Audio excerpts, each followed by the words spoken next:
Fresh सी मजेदार सी एक सांस ले लो ताकि आज हम 3D का थोड़ा सा माहौल बना पाए, है ना। 3 डायमेंशनल के बारे में बात करेंगे, वहां पर कुछ मजेदार कहानियों को भी डिस्कस हम लोग करने वाले हैं। जैसा कि मैंने बताया था कि 3D कोई बहुत नई चीज नहीं है, ये वेक्टर का एक अगला नाम है, राइट। तो वेक्टर की जानकारी मुझे ठीक ठाक तरीके से होनी चाहिए, तभी हम ऐसा कुछ यहां पर कमेंट कर सकते हैं। चलो भाई, तो गेम है जनाब आज का 3D। देखो भाई, 3D को समझने से पहले हमें थोड़ा सा कुछ 3D पिक्चर में क्या है ना, मैं तुमसे पहले भी कह चुका हूं 3 डायमेंशन। तो हमारे पास कितनी डायमेंशंस होती हैं जीने के लिए लाइफ में? सब 3 डायमेंशन मैक्सिमम होती हैं, यानी कि लेंथ, विड्थ और हाइट। ठीक है साहब। पॉइंट यहां पर यह है कि सर 3D को कंप्लीट एक इमेजिनेशन से ही समझा जा सकता है, हमारे पास कोई दूसरा शॉर्टकट नहीं है। क्योंकि सर जैसे मैं तुम्हें यहां पर पढ़ाऊंगा और आप लोग पढ़ोगे, इवन आप लिखोगे तो बुक पर लिखोगे, कॉपी पे लिखोगे, तो कॉपी मतलब प्लेन, प्लेन मतलब 2 डायमेंशन। तो यहां पर सबसे पहली बात जो आती दादा कि हमें कुछ ऐसे डायग्राम के साथ खेलना पड़ेगा। ये डायग्राम, जैसे मैंने आपके सामने यहां पर एक ऐसा डायग्राम बनाया, समझ रहे हो? तो ये जो लाइन दिख रही ना आपको, से ये मान के चलो मैंने इसका नाम दे दिया x, इसका y एक्सिस और इसका नाम दे दिया z एक्सिस। ठीक है, जो z है ना, ये काइंड ऑफ ऐसी समझो आप, मान के चलो ये ऐसे हाथ को देखो आप, तो ये प्लेन हो गया xy वाला, z ऐसे बाहर की तरफ निकला हुआ है, जैसे ये पेन दिख रहा है आपको, राइट। कैसा? अब मुझे इसको थोड़ा समझना पड़ेगा कि हाँ भाई ये कैसे काम करता है, कैसे क्या सीन होता है। तो यहां पर दादा ये क्या है? y axis. ये महाराज क्या है? Z axis. और ये क्या है? एक्सिस। ये आपस में म्यूचुअली परपेंडिकुलर है, ये तीनों परपेंडिकुलर हैं। अगर तुम्हें 3D को समझना है और तुम 3D में महारत हासिल करना चाहते हो, तो कंप्लीट कोई गेम है तो वो है इमेजिनेशन। क्या है महाराज? इमेजिनेशन। और इमेजिनेशन के लिए आपको क्या करना है बेटा? जिस कमरे में तुम पढ़ रहे हो, जिस कमरे में तुम बैठे हो, उस कमरे को देखो, उस रूम के अकॉर्डिंग चीजों को तुम बहुत प्यार से एडजस्ट कर सकते हो। तो इमेजिनेशन के लिए आपको क्या करना है बेटा? हाँ, जिस रूम में आप पढ़ाई कर रहे हैं उस रूम को देखेंगे और वहां से कुछ चीजों को बहुत बेहतरीन बनाएंगे। तो हमारे लिए सबसे मजेदार है इमेजिनेशन के लिए हमारा रूम। क्या बात है, क्योंकि यहां पर आपको मजबूरन इमेजिनेशन करना ही पड़ेगा, कोई आपके पास शॉर्टकट नहीं है। क्योंकि भाई गेम क्या है? हाइट का है, और सर बोर्ड पे हाइट बनाई नहीं जा सकती, तो मुझे थोड़ा सा फील करना पड़ेगा, और फील के लिए सबसे बेस्ट एग्जांपल है आपका रूम। ठीक है बेटा, किसी भी कॉर्नर को देखो, एक्स एक्सिस, वाई एक्सिस और जेड एक्सिस, ये बना हुआ है। अच्छा, अब बड़ी सिंपल सी बात मैं तुम्हारे सामने रखना चाहूंगा जो कि बहुत मजेदार है, और आज का सेशन बहुत तोड़ू होने वाला है। तो यस, दिमाग जितने भी शरीर में द्वार हैं सारे खोल के रखना एक बार, ठीक है? ठीक है, ओके। सो पॉइंट ये है दादा कि जब हम प्लेन में पढ़ाई कर रहे थे, जब हम लेंथ और विड्थ को डील कर रहे थे ना, जब हम 2 डायमेंशन में काम कर रहे थे, तो मैं तुमसे कहूंगा बेटा, जैसे इस फर्श को कितनी जगह बांटा जा सकता है? सर 4 जगह। जैसे कि मैं थोड़ा सा एक रिकॉल आपको अगर करना चाहूं बेटा यहां पर, तो आपने यहां पर चीजें कुछ ऐसे देखी थी। अगर मैं 2D की बात करूं तो 2D में हम लोग क्या कर रहे थे बेटा? ये लो सर, ये फर्स्ट क्वाड्रेंट, ये सेकंड क्वाड्रेंट, ये थर्ड क्वाड्रेंट और ये फोर्थ क्वाड्रेंट। यानी सर किसी भी प्लेन को 4 हिस्सों में बांटा जा सकता है, 4 हिस्सों में बांटा जा सकता है। ऐसे ही एक स्पेस की बात करूं, इस ब्रह्मांड की बात करूं, तो इस ब्रह्मांड को मैं कितने हिस्सों में बांट सकता हूं? सर ये थोड़ा टेढ़ा क्वेश्चन हो गया सर। फिर से तुम्हें यहां पर बचाने के लिए तुम्हारी मदद करेगा तुम्हारा बैठा हुआ कमरा, जिस कमरे में तुम बैठे हो, कमरा भी बैठा ही चल थोड़ी रहा है, ठीक है? तो ज्यादा फील करते हैं।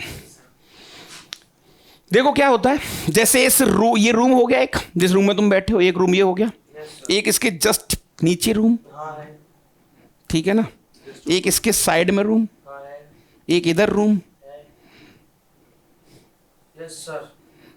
दोबारा समझते हैं, नीचे छोड़ो। इस रूम में 4 दीवारें हैं, 4 दीवारी से घिरा हुआ है। पीछे वाली दीवार के पीछे एक रूम, साइड वाली दीवार के पीछे एक रूम, सामने वाली दीवार के पीछे एक रूम, और दाएं हाथ यानी लेफ्ट हैंड साइड में के पीछे एक रूम, राइट। कितने रूम हो गए? 4। 4 नीचे जमीन के कितने हो गए? 8। तो पूरे स्पेस को कितने जगह बांटा जा सकता है? 8। इनको बोलते हैं बेटा हम ऑक्टेंट। क्या बोलते हैं यहां पर? ऑक्टेंट। तो इस पूरे स्पेस को हम डिवाइड कर सकते हैं। वी कैन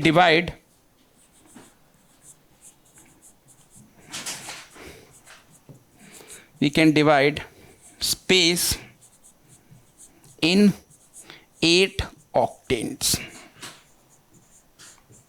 क्या नाम देते हैं बेटा इसका अपन? ऑक्टेंट। क्या बोलते हैं? ऑक्टेंट। ठीक है पीयूष भाई, हाँ ना बोलता रहिए भाई एक बार, है ना, शर्माने से काम चलेगा नहीं। हाँ, अब तू शर्माता रहेगा तो काम खराब हो जाएगा। ठीक है सर। अब जैसे बेटा अगर मैं 2D की बात करूं तो सर यहां पर हम जानते थे कि ये आपका पॉजिटिव एक्स एक्सिस है, ये नेगेटिव एक्स एक्सिस है, ये पॉजिटिव वाई एक्सिस है, ये नेगेटिव वाई एक्सिस है। हम जानते थे सर। फर्स्ट क्वाड्रेंट में प्लस प्लस, सेकंड में माइनस प्लस, ऐसे कुछ बत्तीमी चल रही थी। ऐसे ही सर ऑक्टेंट के टाइप से देखें तो यहां पर कुछ कह सकते हो सर, इसको थोड़ा विजुलाइज करना बहुत मुश्किल है। इसलिए हम इतना कह सकते हैं जो भी हम काम करेंगे, जो भी हमारी मैथ्स की डीलिंग होगी वो फर्स्ट ऑक्टेंट में होगी, क्योंकि फर्स्ट ऑक्टेंट मैंने एक्स को भी पॉजिटिव लिया हुआ है, वाई को भी पॉजिटिव लिया है, जेड को भी पॉजिटिव लिया हुआ है। All clear? Yes sir. ठीक है सर। तो भैया पूरे स्पेस को कितनी जगह बांट दिया? जैसे दी लिटिल इंट्रो ऑफ 3D कि 3D होता क्या और कैसे काम करता है। 3D बोले तो बेटा क्या? स्पेस। हम लोग क्या डील कर रहे हैं? स्पेस। स्पेस का मतलब ऊपर नहीं होता है ना? Yes sir. ठीक है। हाँ जी। अरे यार वो दोनों लोग नहीं आए, हो विष्णु जी और वो हैं शेष नाग पे बैठ के आ रहे होंगे वो, तू बीन बजाता जा, है ना। चलो ठीक है। प्रभु आज लेट हो गए, प्रभु बेचारे कलेगों में फंस गए, क्या करें। हाँ भाई, यहाँ तक कोई दिक्कत नहीं है सर। ठीक है सर। अब बड़ी मजेदार बातें तुम्हारे सामने यहाँ आने वाली हैं और बहुत तगड़ी चीजें तुम्हारे सामने आने वाली हैं। सर लाओ उन चीजों को। दादा एक पॉइंट होता है, जैसे हम 3D की बात करें, जब 3D के अंदर बात करते हैं तो पिक्चर में हाइट आ जाती है, और जब हाइट आती है तो तुम बहुत सारी ज्योमेट्रीज को डील कर सकते हो। जैसे इलिप्स को फुला दो, एक इलिप्स रखा हुआ उसमें हवा भर दो, अंडा बन जाएगा। उसको इंग्लिश में बोला जाता है इलिप्सॉइड। क्या बोलते हैं? इलिप्सॉइड। अंडाकार ज्योमेट्री है। हाँ ठीक है, अंडाकार ज्योमेट्री। पैराबोलॉइड, मतलब जितनी भी चीजें हैं जमीन पर जो बनी हुई हैं उनको फुलाना नहीं है उनको। हाँ, उनको खींच दो पकड़ के, राइट। तो वो सारी चीजें क्या बन जाएंगी? 3D बन जाएंगी। जैसे मैं बड़ी प्यारी प्यारी चीजें आपके सामने कुछ रखना चाहूंगा। जैसे महाराज, है ना, सम गुड पॉइंट्स या सम ऑब्जर्वेशन। कुछ मीठे पॉइंट। चलो, जैसे मैं तुमसे कहूं बेटा x equal to 0, what it represent? शेख कैसे कैसे हम मजा आएगा सर जब x इक्वल टू 0 की बात करेंगे अपन। Yes sir. तो अगर 2D के हिसाब से सर दो बातें यहां पर, अगर आप 2D में देख रहे हैं तो ये x एक्सिस है। क्या है महाराज? हाँ y एक्सिस। क्या है महाराज? ये y एक्सिस। और अगर हम देख रहे हैं 3D में, और जैसे ही तुमने इसको 3D में देखा, क्योंकि दादा इसने कहा है कि भैया इसने हाइट के ऊपर तो कोई कमेंट करा नहीं, जो तुमने y एक्सिस पकड़ी महाराज यहां पर, y एक्सिस पकड़ी, तो ये 3D में क्या है मुझे बता सकता है कोई? Sir this is a plane. 3D में प्लेन है ये। ओ भाई ये क्या बदतमीजी है। यानी कि सर 2D की स्ट्रेट लाइन 3D की प्लेन हो जाती है। कैसे? क्योंकि उधर जहां पे भी जाएगा एक्स साइन नहीं है। वही है सर, एक्स कट ही नहीं करेगा। खेलते रहो। देखो ये स्ट्रेट लाइन, ठीक है, इसके ऊपर एक और पेन रख दिया, फिर एक और रख दिया, रखते जाओ, सील्ड तैयार हो गई, उसी को प्लेन बोलेंगे। जो पेन रख रहे हैं उसके ऊपर आप वो क्या है सर? अल्टीमेटली आप उस लाइन की हाइट बढ़ा रहे हो, तो सील्ड बन गई। अच्छा, तो सर दुनिया में 2D में जो स्ट्रेट लाइन है वो 3D में प्लेन बन जाती है। तो अब हम बड़े हो गए सर। कल को कोई आदमी सर हमें ऐसा पूछेगा कि भाई साहब ये क्या लिखा हुआ है 2x + 3y which is equal to 0, तो अब हम बड़ी चालाकी से, बड़े प्यार से उससे 2-3 क्वेश्चन जरूर पूछेंगे। सबसे पहला क्वेश्चन हमारा ये होगा कि भाई साहब ये 2D में है कि 3D में है। अगर 2D में है तो स्ट्रेट लाइन, और 3D में है तो प्लेन, लाइन के ऊपर लाइन, लाइन के ऊपर लाइन, लाइन के ऊपर। तो सर ये स्ट्रेट लाइन है किसमें? 2D में। और ये प्लेन है किसमें? 3D में। ये है ना मजा वाली बात। क्या बोलते हो भाई? ओके, ये सही है सर। तो सर पॉइंट पर वापस ये आ गया। जैसे मैं तुमसे कहूं बेटा वाई एक्सिस, वाई एक्सिस पर कोई भी पॉइंट कैसा होगा? सर ये हमारा ओरिजिन है, यस सर, ये हमारा ओरिजिन है। वाई एक्सिस पर कोई भी पॉइंट कैसा होगा? सर वेरी सिंपल, ओरिजिन से वो वाई की डायरेक्शन में चलेगा बस। वहां पर एक्स कोऑर्डिनेट नहीं होगा, जेड कोऑर्डिनेट नहीं होगा। यहां पर जो कोऑर्डिनेट होगा वो कुछ ऐसा होगा सर, 0,0, वाई टाइप का। क्या है बात सही? सॉरी 0y,0 टाइप का। क्या है बात सही है? सही है सर। अरे बहुत बढ़िया। अब एक और लाइन में बोल दूंगा, भाई साहब तुम्हारे परख अच्छे उड़ सर। दादा मैं अगर गौर से देखूं तो यहां पर मैं कह सकता हूं इस चीज को कि यहां पर x = 0 एंड z = 0। अब तुम बड़ी दुविधा में पड़ गए कि सर y एक्सिस तो एक स्ट्रेट लाइन है जनाब, यस सर, लेकिन x = 0 तो भी आपने बताया प्लेन है, z = 0 भी एक प्लेन है। तो सर ये एक्चुअल में y एक्सिस है, और उस y एक्सिस की जो इक्वेशन है वो ये वाली तरह से कैसे हो सकता है? स्ट्रेट लाइन और प्लेन तो दोनों अलग अलग चीज होती है। मैंने कहा ऐसा नहीं है बेटा। x = 0 क्या है? प्लेन। कौन सा प्लेन?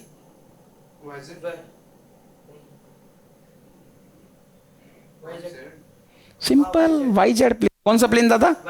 YZ plane. तो x = 0 क्या है? अगर मैं तुमसे कहूं what is the x = 0? Sir this is the YZ plane. क्या है महाराज ये? अरे सर बहुत सिंपल, जैसे जमीन में बात करो, फर्श पे आ जाओ। फर्श पे क्या होता है? x और y तो होता है, हाइट तो होता ही नहीं। तो x, y, 0। यस सर, तो फर्श को मैं क्या कह सकता हूं? z = 0। यस सर, अरे समझ में आ गया ना सर? आ गया सर। अच्छा, सिमिलरली बेटा अगर मैं तुमसे कहूं यहां पर XZ प्लेन की इक्वेशन क्या होगी? y = 0। यस सर, अरे बोलो यार। Yes sir. हाँ क्या बात कर रहे हो सर? ये लो, ये XZ प्लेन हो गया। सारी चीजें ही देख लेते हैं अपन फटाफट। अरे यहाँ Z0 तो ये y XY प्लेन में सर Z0 होगा, तो यहां पर क्या आ जाएगा दादा? Z0 मतलब XY प्लेन। लेकिन सर अब एक थोड़ा सा मजा आने वाला है। मैंने कहा बेटा व्हाट इज द वैल्यू या what is the equation of y axis in 3D? Sir y axis की इक्वेशन 3D होगी, x = 0 and z = 0। But sir हमारे यहां पर फिर वापस एक दिक्कत हो गई दादा। x = 0 तो एक प्लेन है, z = 0 भी एक प्लेन है, लेकिन सर इन दोनों प्लेन को आप एक साथ देख रहे हो, तो सर वो स्ट्रेट लाइन कैसे बन सकती है? मैंने कहा बन गई। गौर से देखो, आप जिस कमरे में आप बैठे हो, कोई भी 2 दीवारों को देखो, जहां पर वो 2 दीवारें जुड़ रही हैं, कोई भी 2 दीवार देखो आप, एक दीवार मतलब प्लेन, दूसरी दीवार मतलब प्लेन। जहां पर जिस जगह पर दोनों दीवारें जुड़ रही हैं वहां पर क्या बन रहा है? Straight line. ओ देख, एक प्लेन ये रहा वाला, ये क्या है? ओ खेल क्लियर। यानी कि सर जब 2 प्लेन के इंटरसेक्शन की बात होगी हमेशा स्ट्रेट लाइन मिलेगा। क्या मिलेगा महाराज? अगर कोई आदमी तुमसे कहे कि भैया 2 प्लेन इंटरसेक्ट कर रहे हैं तो क्या मिलेगा? Straight line. बहुत आसान, ये लो प्लेन 1 प्लेन 2, ये दोनों जहां मिल रहे हैं ये क्या है? What is this? Straight line. अच्छा ऐसा है सर, अब समझ में आ गया। समझ में आई कहानी महाराज? बहुत बढ़िया, मुस्कुराते रहें आप। तो सर यहां पर एक नई सीख में ये मिली कि भैया प्लेन का इंटरसेक्शन, प्लेन का पॉइंट ऑफ इंटरसेक्शन हमेशा स्ट्रेट लाइन होगा। क्या ये बात सही है बेटा? होगा। क्लियर है दादा? प्लेन का पॉइंट ऑफ इंटरसेक्शन हमेशा क्या होगा? स्ट्रेट लाइन होगा। तो कल को कोई आदमी तुम्हें बेवकूफ बनाना चाहे तो बना सकता, वो स्ट्रेट लाइन ना बोलकर तुमसे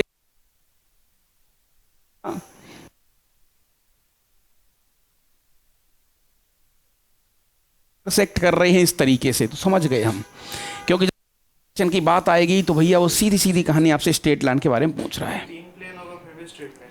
3 प्लेन अगर एक पॉइंट पर मिल रहे हैं तो स्ट्रेट लाइन थोड़ी होगा। जैसे इस कमरे में 3 दीवारों को देखो, 3 दीवारें जहां जुड़ रही हैं वो क्या है sir? This is a point only. देख लो कॉर्नर देखो, 3 प्लेन एक ही पॉइंट से मिल रहे हैं, वो कॉर्नर है बस। अच्छा, अब तुम्हें समझ में आएगा। अब देखो थोड़ा सा और विजुलाइज कराता हूं कि सर प्लेन की इक्वेशन होती है ax plus B Y plus C Z equal to something, right. अब 3 इक्वेशन 3 अननोन, 3 इक्वेशन 3 अननोन, यानी कि 3 इक्वेशन 3 अननोन क्या हो गया? अब मैं तुमसे कहूं एक्स वाई जेड की वैल्यू बताओ, तो 3 इक्वेशन 3 अननोन को जब मैं पॉइंट ऑफ इंटरसेक्शन निकालूंगा तो मुझे पॉइंट मिलेगा, दैट इज कॉर्नर। ये बहुत आगे की चीज है, बट ठीक है, विजुलाइज कर सकते हैं इसको अपन। ठीक है, तो महाराज यहां तक समझ में आ गया? मुझे लगता है ऑफलाइन वाले इस चीज का भरपूर लाभ उठा रहे हैं। ऑनलाइन में आवाज न जाने के कारण मास्टर को इस चीज का दुख है, लेकिन मास्टर बिल्कुल उस चीज को दोहराएगा नहीं। क्योंकि थोड़ी सजा जरूर मिलनी चाहिए। जब तुम ऑफलाइन आने के लिए अवेलेबल हो तो तुम्हें आना चाहिए था, लेकिन आप किन्हीं कारणवश यहाँ पर नहीं पहुंचे हो, तो इस चीज का हमें थोड़ा सा खेद है है ना। तो उस खेद को बरकरार रखने के लिए हम आपको उस चीज़ को दोबारा नहीं पढ़ाएंगे। सर आप दोबारा नहीं पढ़ाओगे तो हमारे पास एक वज्र हथियार है जिसको हम बोलते हैं फीडबैक। हम सर उसका बिल आपके ऊपर फाड़ देंगे कि सर हमें समझ में नहीं आता, और स्पेशली सर मैथ्स तो बिल्कुल नहीं आता, और भी स्पेशल जब ये भालू जैसा आदमी पढ़ाता है तो बिल्कुल नहीं आता तो सर देख लो सर, ये 2 तरफा तलवार चलेगी सर आपके ऊपर। बगैर सैलरी के जी नहीं पाओगे सर आप। ये गाड़ी घोड़ा सब बिक जाएगा आपका हाँ, तो मजबूरन सर आपको दोबारा बताना पड़ेगा। अब मुझे भी मजबूरन हाँ कहना पड़ेगा यस। तो लेकिन आपको यहाँ वापस उसको बता दिया जाएगा, लेकिन अभी तो नहीं। ठीक है, सो पॉइंट आ गया projection x equal to this, projection of OP on x axis, x की वैल्यू आ गई। सिमिलरली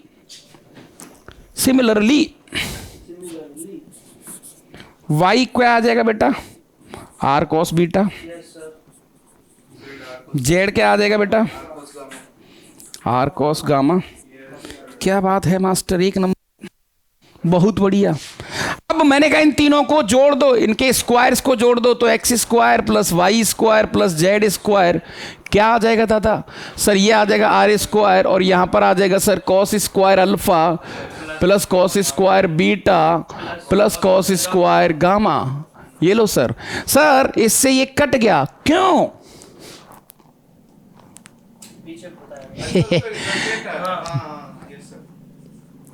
सर ओपी मतलब हो गया रूट के अंदर X square plus Y square plus Z square. OP का नाम है आर। ओके, तो सर फाइनली यहां पर एक बहुत बढ़िया सी चीज हमारे सामने आ गई।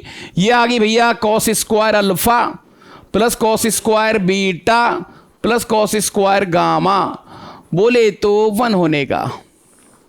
कई पढ़े लिखे लोग कॉस अल्फा का नया नाम उन्होंने रखा है एल, तो इसको लोग बोलते हैं L square plus M square plus N square which is equal to 1। अब यहां पर थोड़ी सी मस्ती करी जा सकती है सर। अब मस्ती यह है कि भैया किसी इंसान ने आपसे कि L square plus M square plus N square की वैल्यू 1 आ गई, राइट। तो एल यहां पर क्या है सर? इनको बोलते हैं डीसीज। एल बोले तो कॉस अल्फा। सर वेक्टर का कॉस अल्फा डीसी है, कॉस बीटा कॉस गामा। तो डीसीज क्या होते हैं? Cos alpha cos beta cos gamma. Alpha beta उनके रेस्पेक्टिव एंगल्स होते हैं। अब मैं तुमसे कहूं बेटा एक्स एक्सिस से एंगल 30 है, वाई एक्सिस से एंगल 30 है, तो जेड एक्सिस से एंगल क्या होगा? सर पहले हम कहते थे नहीं पता, लेकिन अब कहीं सकते हैं कई को। हाँ, तो cos square 30 plus cos square 30 plus cos square gamma equal to 1। Cos square 30 कितना होता है? अंडर 3/2। 3/4 हो गया। ये होता है ना?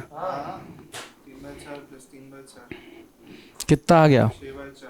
3/2 उधर गया 1 माइनस 3/2 नेगेटिव आ गया।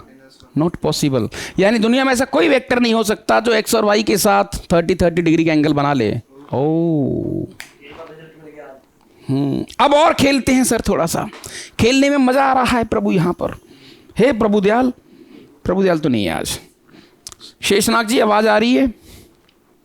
शेषनाग ने भांग पी लिया आज। नहीं सर आज मत छोड़ दो, आज परेशान हम सर, कीचड़ में जो जो निकले ना सर आज हम क्या ही बताएं सर आपको। हमारे एक दो द्वार तो सर थोड़े से क्या है ना, समझो इस बात को सर, क्षतिग्रस्त हो गए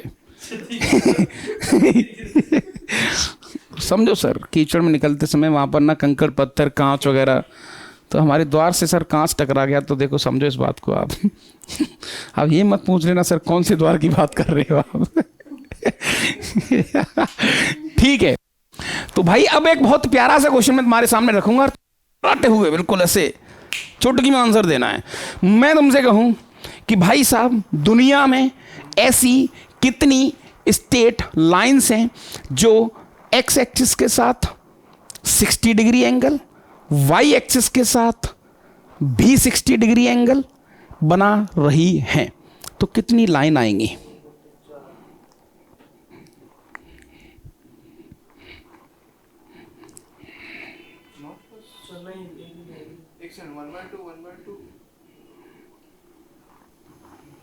एक बटा चार क्यों आएंगी ना, क्यों नहीं? cos square gamma जिसका हाफ होगा। सिंपल सी बात है, alpha equal to 60, beta equal to 60। तो cos 60 कितना होता है? 1/2। तो 1/4, 1/4, 1/2 हो गया। तो cos स्क्वायर गामा वैल्यू क्या आ गई? 1 माइनस हाफ यानी हाफ। तो cos स्क्वायर गामा क्या आ गया? Plus minus √2। तो गामा के दो एंगल बनेंगे अब, कौन से? एक जो +1/√2 थे और एक जो -1/2। हाँ, दो तरीके की स्ट्रेट लाइन के एंगल हो सकते हैं, एक तो हो सकता है 45 डिग्री, एक 135 डिग्री। अब लाइन कितनी बनेगी ये बताओ आप?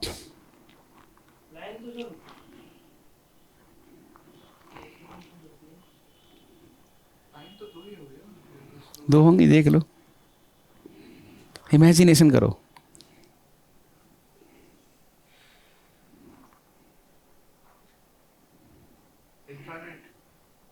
ना,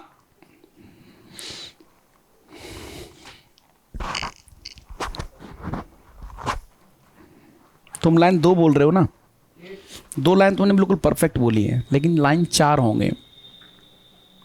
तुम फर्स्ट क्वाड्रेंट से इमेजिन कर रहे हो, वो लाइन नीचे जमीन में भी तो निकल के जाएगी उधर वाले क्वाड्रेंट में कहीं।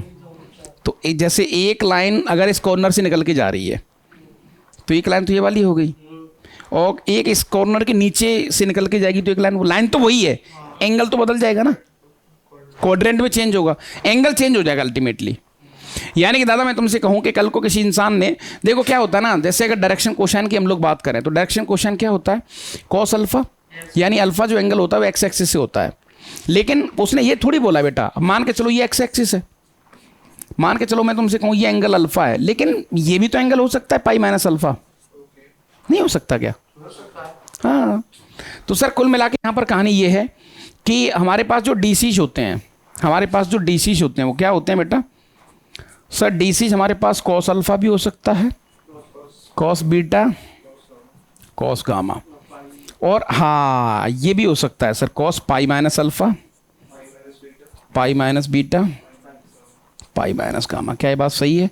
जिसको मैं लिखूंगा minus cos alpha, minus cos beta, minus cos gamma. यहाँ तक कोई दिक्कत? So this is what the DC. Clear है कहानी? अब पॉइंट यहाँ पर तुम्हें डीसी मिल गया? सर मिल गया डीसी। अब सर हमारे पास जो ओपी वेक्टर था वो क्या था? तो गौर से देखो, ओपी वेक्टर क्या था आपके पास बेटा? सर ओपी वेक्टर था मेरे पास X I Y J, right.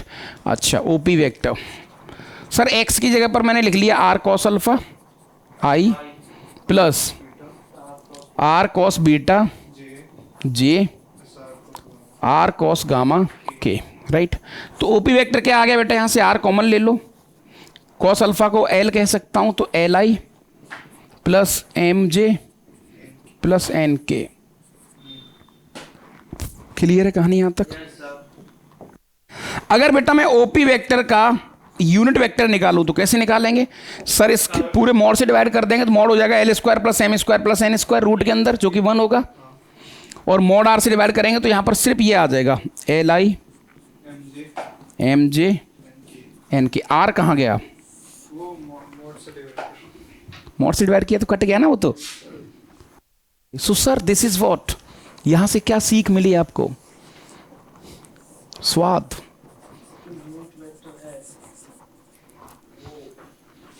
Sir अगर कल को किसी इंसान ने हमें किसी भी वेक्टर के डीसी दे रखे हैं, यस सर, तो सर एल का मल्टीप्लाई आई से कर देंगे, जे से कर देंगे, के से कर देंगे, तीनों को जोड़ देंगे, तो उसकी डायरेक्शन में मुझे यूनिट वेक्टर मिल जाएगा। जैसे ये पेन जा रहा है तो इसकी डायरेक्शन मुझे मिल गई, एटलीस्ट वेक्टर नहीं मिल रहा, डायरेक्शन मिल गई। क्या ये बात सही है? Yes sir. ओके, तो सर इस तरीके का गेम यहां पर हम थोड़ा सा। सो भाई अगला पड़ाव हमारा आता है यहां पर डायरेक्शन रेशो। क्या आता है दादा? डायरेक्शन रेशो dr, ठीक है।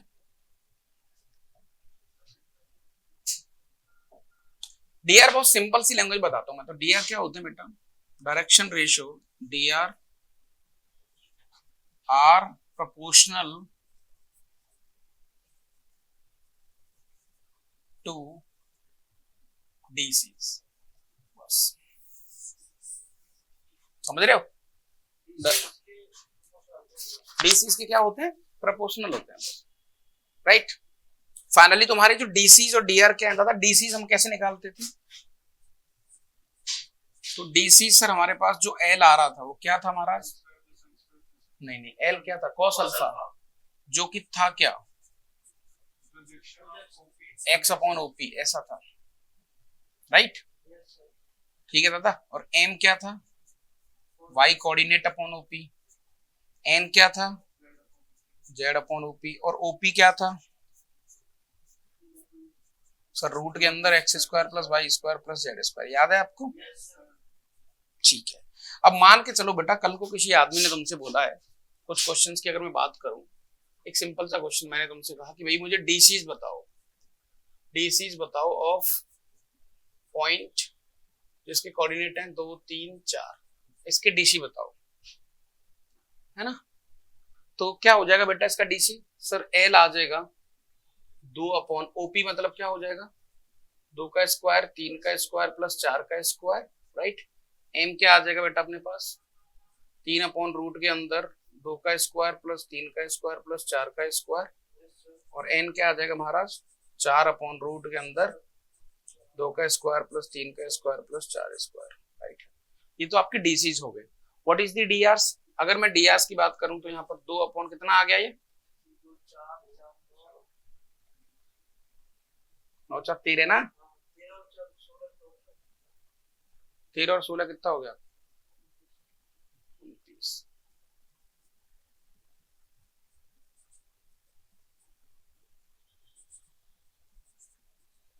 अब मान के चलो इसी क्वेश्चन में वो तुमसे कह रहा है डीआर बताओ, तो डीआर सर इन तीनों का कोई भी एक मल्टीपल, 5 का मल्टीप्लाई कर दो, 2 का मल्टीप्लाई कर दो, 6 का कर दो, तो मैं तुमसे कह सकता हूं कि इसके डीआर होंगे 2 3 4। मैंने क्या करा है? अंडू 29 से मल्टीप्लाई कर दिया सब में, तो 2 3 4 हो सकते हैं। तो डीआर इनफिनिट हो सकते हैं, है ना। और डीसी इज ऑलवेज यूनिक। तो यहां पर अपन कुछ बोल सकते हैं कि हमारे जो डीसी होंगे वो कैसे होंगे? DC is always unique. क्या बात सही है? और डीआर कैसे होंगे दादा? इनफाइनाइट। ये कितने भी हो सकते हैं। क्लियर है कहानी यहां तक? तो डायरेक्शन रेशियो और डीसीज, ये दो चीजें हैं जो तुम्हें शायद थोड़ी सी परेशान कर सकती है और नहीं भी कर सकती। तो वेरी सिंपल, आसान है। मल्टीपल्स है ना, जस्ट दे आर प्रोपोर्शनल, है ना, just multiple of any number.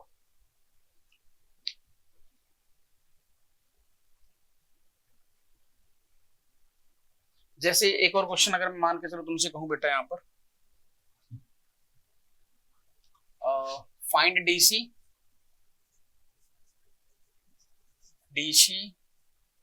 And DR of vector,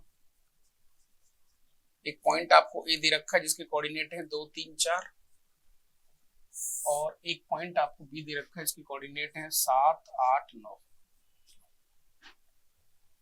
या ऐसे कर लेते हैं इसको 709। मुझे बताओ इसके डीसीज क्या होंगे? सर बहुत सिंपल, सबसे पहले वेक्टर बनाएंगे सर इसके ऊपर। तो वेक्टर के लिए सर होगा क्या यहाँ पर? हाँ जी, वेक्टर के लिए घटाना पड़ेगा। तो सर ये बन जाएगा 5i minus 3j plus 5k। Now DCs की बात कर लेते हैं सर। इसका लेंथ भी निकाल लो आप चाहो तो, इसको अपन ओपी कह सकते हैं या ए बी कह सकते हैं, राइट? A B vector. अच्छा दादा ए बी की लेंथ भी निकाल लो, तो लेंथ क्या आ जाएगी बेटा इसकी? रूट के अंदर 25 प्लस 9 प्लस 25 तो अंडर 59। क्या ये बात सही है? अच्छा what is the L here? Sir L होगा 5/15 59। एल क्या होगा बेटा? 5/59। एम क्या होगा आपका? -3/59। और एन क्या होगा? 5/59। अच्छा अब डी आर बता दो मुझे एक बार, किसी से भी कर लो सर, है ना, just multiple of that number. तो चाहो तो आप ऐसा कह सकते हो कि lambda times of L, lambda times of M और lambda times of N R D R, where lambda की वैल्यू जो आपकी इच्छा है वो लो। सही है क्या? Just multiple of that number. तो डी आर और डीसीस निकालना बहुत आसान है। क्लियर है महाराज यहां तक कहानी? हाँ भाई ऑनलाइन वाले बच्चों आवाज आ रही मेरी? एक बार बताएं फटाफट। तो डीसीज अल्टीमेटली मतलब तुम्हें इतना समझ में आ गया कि डीसी है क्या? सर डीसी पैरेलल जो वेक्टर होता है ना, जो वेक्टर होता है वही डीसी है। उसका जो आई का कोफिशिएंट है वो एल है, जे का कोफिशिएंट है वो एम है ना? इसी तरीके से वो डीसी वाला गेम है आपका। क्लियर है कहानी यहां तक? बहुत आसान है अपने आप में। हाँ सर ठीक है, ओके। अब हमें एक दो क्वेश्चन और करने चाहिए, जैसे कि जिस तरीके का ट्रेंड यहाँ देखा जाता है। मैं एक क्वेश्चन तुम्हें करवा देता हूँ कि हाँ भाई डीसीज या डीआरस के ऊपर क्वेश्चंस कैसे आते हैं, उससे आइडिया लग जाएगा मैंने कि कई से क्वेश्चंस को देखा जा सकता है। तो डीसीज और डीआर के साथ फैमिलियर हो? All clear? 3D का जो इंट्रो है वो दिमाग में आ गया कि 3D कैसे काम करता है और इसके पीछे की स्टोरी क्या है? ठीक है, बहुत बढ़िया। ज्यादा कुछ बचा नहीं, 3-4 लेक्चर और लगेंगे, बस 3 लेक्चर मान लो हार्डली, सब हो जाएगा इसके अंदर। क्योंकि इक्वेशन ऑफ स्टेट लाइन तो पहले डील कर चुके हैं अपन वेक्टर फॉर्म में, याद है? 2025 का ये क्वेश्चन है, लिखना चाहोगे थोड़ा सा? मैं बोल देता हूं, आप लोग लिख लो, फिर सॉल्यूशन यहां देख लेंगे उसका, right? Each of the angle beta and gamma, question लिखो। मैं बोल रहा हूं आप लोग लिखो, उसका सॉल्यूशन लिखूंगा डायरेक्ट मैं तो यहां पर।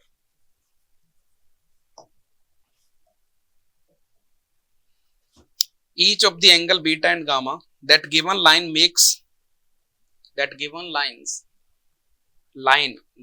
line makes with the positive y axis and z axis, with the positive y axis and z axis, ठीक है दादा? respectively comma is half of the angle comma is half of the angle that this line makes the positive x-axis, is half of the angle that this line makes the positive x-axis, makes with positive x-axis, makes with positive x-axis। एक बार वापस बोल देता हूँ। Each of the angle beta and gamma that are given line makes with the positive y-axis and z-axis respectively, comma is half of the angle this line makes with the positive x-axis, full stop। Then sum of all possible value of angle beta, then sum of all possible value of angle beta, then sum of all possible value of angle beta। मुझे बता सकते हो क्या बोला है उसने? एक line का क्वेश्चन है, कोई बहुत बड़ी तोफ इसमें नहीं चली है, और मुझे पता है कि तुम उसकी हड्डी चंद सेकंडों में तोड़ दोगे। क्या बोला है क्वेश्चन ने?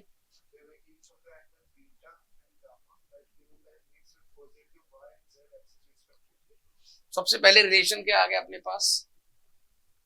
cos square alpha cos square beta which is equal to 1। अब बीटा और गामा जो दे रखे हैं उसने, वो कैसे दे रखे हैं? पॉजिटिव एक्स एक्सिस से हैं, तो पॉजिटिव है तो बीटा 90 से छोटा होगा। भाई मान के चलो बेटा ये एक्स एक्सिस है, यहां पर ओरिजिन है, कोई भी लाइन आपकी जब बन रही है इस तरीके से, तो पॉजिटिव मतलब ये वाला एंगल हो गया, ऐसे कंसीडर करेंगे अपन। एक एंगल ये वाला हो गया इस तरीके से, नहीं ठीक है भाई। फिर क्या बोला है उसने हमें?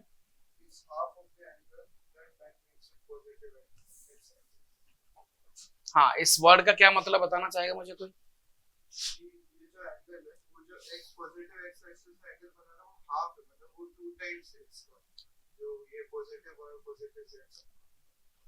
पॉजिटिव तो बीटा गामा सेम दे रखे हैं कि अलग अलग हैं? अपना दिमाग तो लगाओ एक बार यार।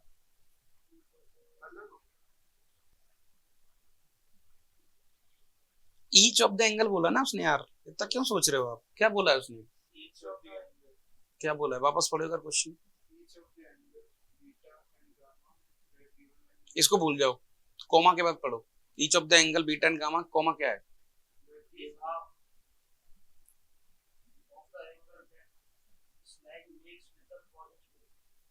अब मान के चलो आपका जो एक्स एक्सिस से एंगल है, जो एक्स एक्सिस से एंगल है वो कैसा दे रखा है?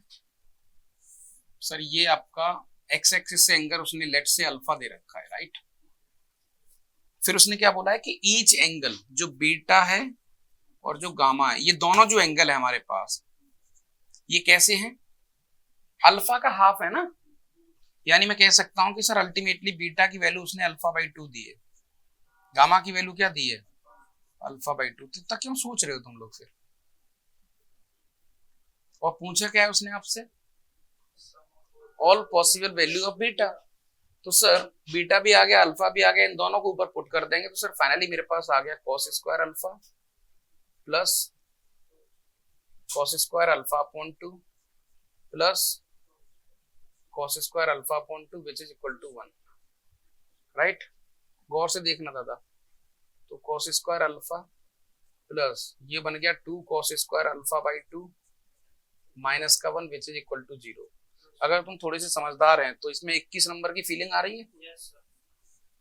2 cos का थीटा माइनस 1 क्या होता था? वो cos 2 थीटा। तो ये cos स्क्वायर अल्फा है, ये क्या बन जाएगा? cos अल्फा का दोगुना अल्फा आ जाएगा विच इज इक्वल टू 0। सही है क्या सर? यहां से cos अल्फा मैंने 0 ले लिया, एक cos अल्फा आ गया और एक cos अल्फा आ गया माइनस 1, ऐसा कुछ आ गया। तो भैया यहाँ से cos अल्फा की वैल्यू एक तो 0 आ गई और cos अल्फा की वैल्यू एक अपने पास माइनस 1 आ गई। cos अल्फा 0 होगा तो अल्फा को 90 होना पड़ेगा। क्या ये बात सही है ना? क्योंकि अल्फा जो एंगल है वो पॉजिटिव एक्स एक्सिस से है, तो एक तो 90 हो गया और इससे ज्यादा एंगल तो बनेगा नहीं। और cos अल्फा जब नेगेटिव होगा तो अल्फा यहाँ पर क्या आएगा? ठीक है दादा। लेकिन पूछा उसने क्या था आपसे? बीटा की वैल्यू पूछी, तो बीटा की संभावित वैल्यू क्या आ जाएंगी? सर एक वैल्यू तो आ जाएगी 90/2 यानी π/4 और पाई का आधा π/2। क्या ये बात सही है? ये दो वैल्यू आ जाएंगी इसकी पॉसिबल वैल्यू। तो पूछा क्या था? उसका सम पूछा था। क्या पूछा था दादा? सम। तो π/2 प्लस π/4 क्या आ गया? 3π/4। ठीक है ना? तो ज्यादा कुछ था नहीं इसमें, मतलब पता नहीं क्यों तुम ऐसा सोच रहे थे। ठीक है, तो डीसी और डीआर का गेम तो समझ में आई गया आपको? कैसे काम चल रहा है। क्वेश्चन भी हमने देख लिया एक, राइट। अब जो पॉइंट हमारे पास आता है दादा, ठीक है, तो अभी इतना ही करते हैं, फिर मिलते हैं ना। मिलते हैं नहीं मिलते पता लगेगा। ठीक है भाई। और वो थोड़ा सा आपको ये भी आइडिया लग गया कि क्वेश्चंस पूछने का जो तरीका है, वो जो विजुअलाइजेशन है, वो हमारे लिए बहुत ठीक जरूरी भी है एक्चुअली, है ना। कि आप कैसे विजुअलाइज करोगे उसको, ज्योमेट्री को, जाके चीजों को एक बार देख सकते हो।